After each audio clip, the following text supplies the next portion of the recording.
Europe refused to believe it. They drew maps marking Mali with mysterious notes. Here lies the land of gold. Explorers and traders dreamed of reaching it, not knowing that while they plotted, Mali's scholars were already studying the stars, charting the heavens, and writing in books bound by the hands of African scribes. Civilization was not waiting to be discovered. It was already flourishing. But even empires built on brilliance are not immune to time.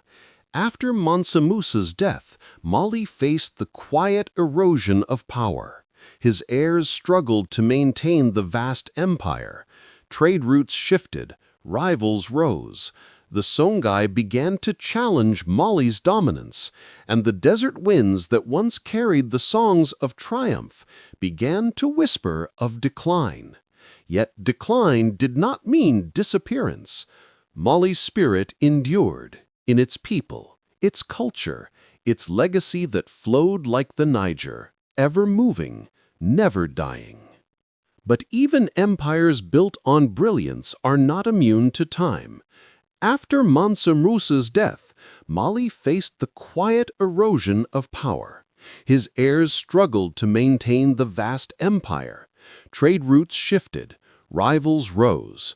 The Songhai began to challenge Mali's dominance, and the desert winds that once carried the songs of triumph began to whisper of decline. Yet decline did not mean disappearance.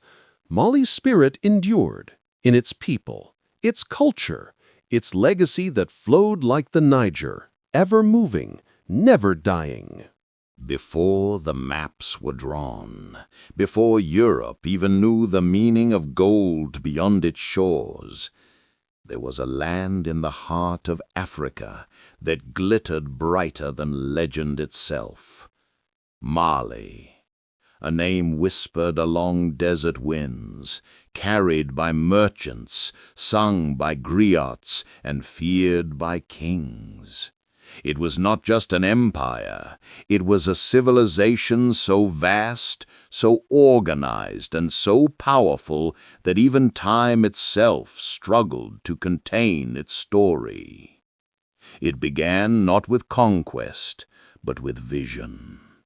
In the 13th century, the Sahel was a mosaic of kingdoms, Ghana's old empire fading, new powers rising from the dust.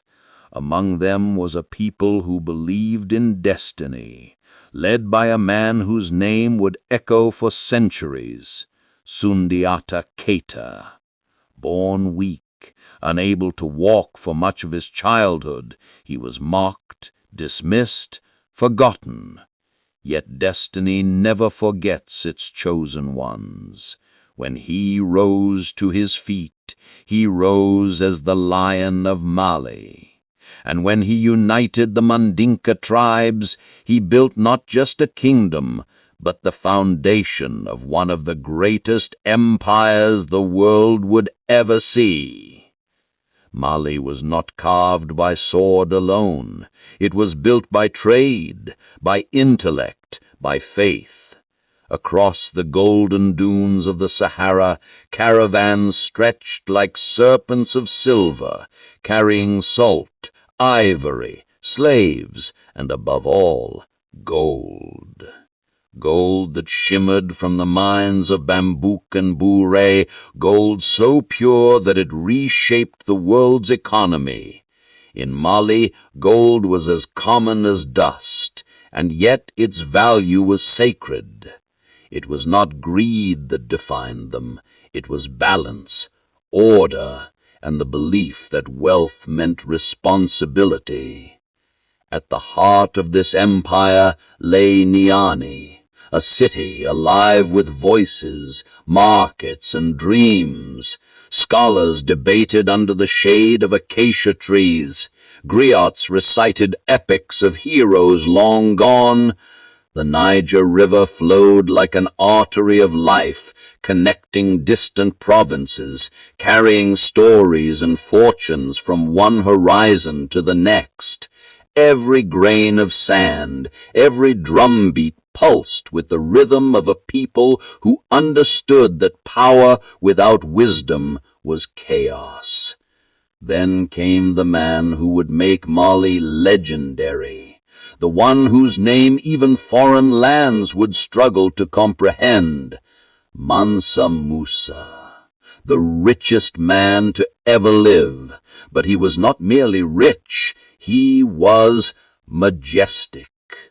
His rule began in the early 13th century, and under his reign Mali became a jewel of civilization.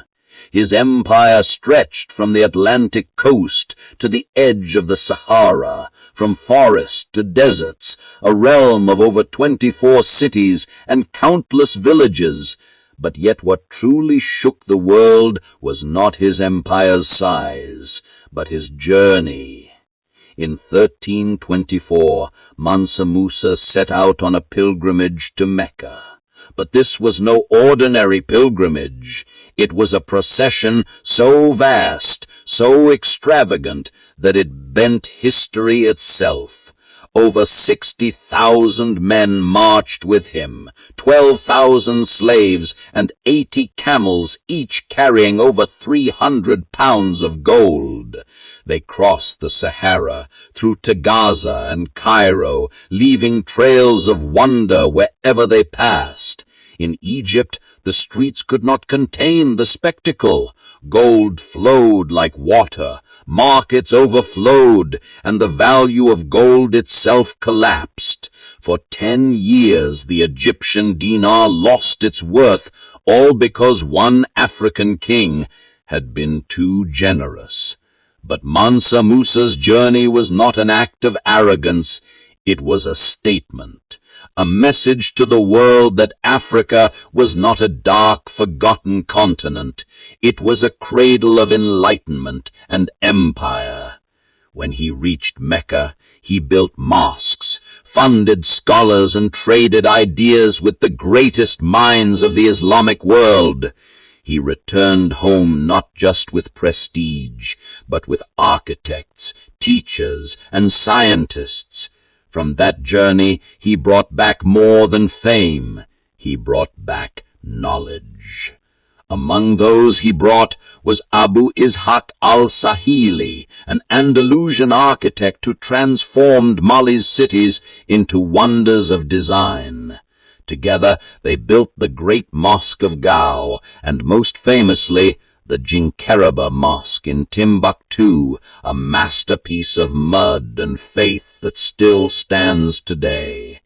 Timbuktu itself became a beacon of knowledge, a city where scholars from across Africa, Arabia, and beyond gathered to study mathematics, astronomy, medicine, and law. Its libraries held more books than most European cities of the time. The University of Sankore thrived, and the world began to whisper of a city of gold and wisdom deep in the African sand.